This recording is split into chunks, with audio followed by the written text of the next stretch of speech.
gió vô tình. Từng mùa đông qua luôn làm xe sắn trái tim mình. Chẳng còn chi nữa, sao lòng ta cứ mãi bâng khuâng khi trời mưa. Và dường như niềm thương nhớ vẫn chưa phai mờ. Đoạn đường ngày xưa anh cùng em chung bước đi về.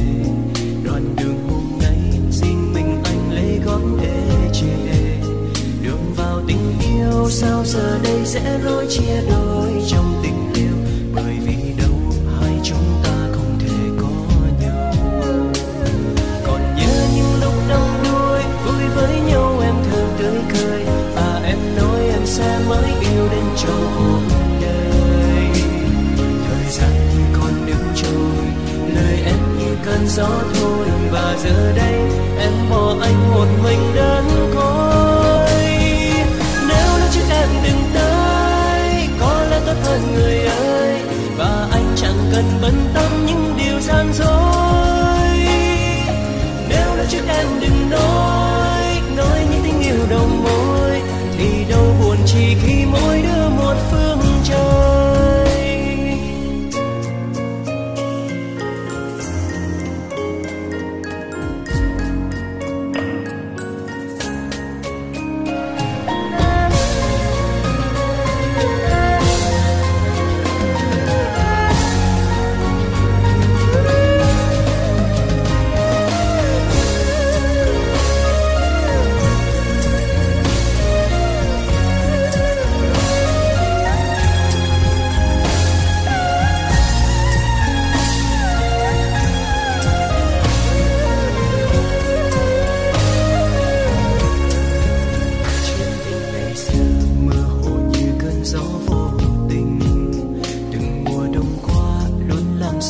Trái tim mình chẳng còn chi nữa, sao lòng ta cứ mãi bâng khuâng khi trời mưa.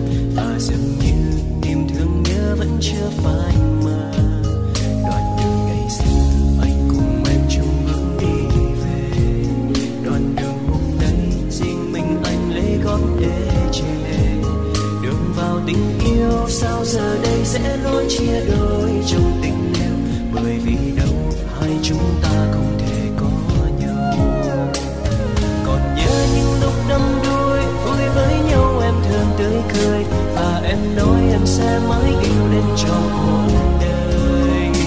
Thời gian như con nước trôi, lời em như cơn gió thôi. Và giờ đây em bỏ anh một mình đơn côi. Nếu lúc trước em đừng tới, có lẽ tốt hơn người ơi. Và anh chẳng cần bận tâm những điều gian dối.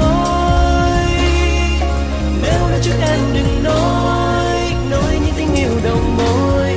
Thì đâu buồn chỉ khi mỗi đứa một phương trời. Nếu lúc trước em đừng tới, có lẽ tốt hơn người ơi. Và anh chẳng cần bận tâm những điều gian dối.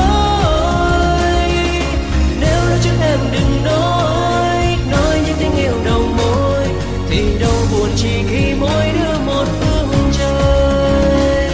Thì đâu buồn chỉ khi mỗi đứa một phương trời.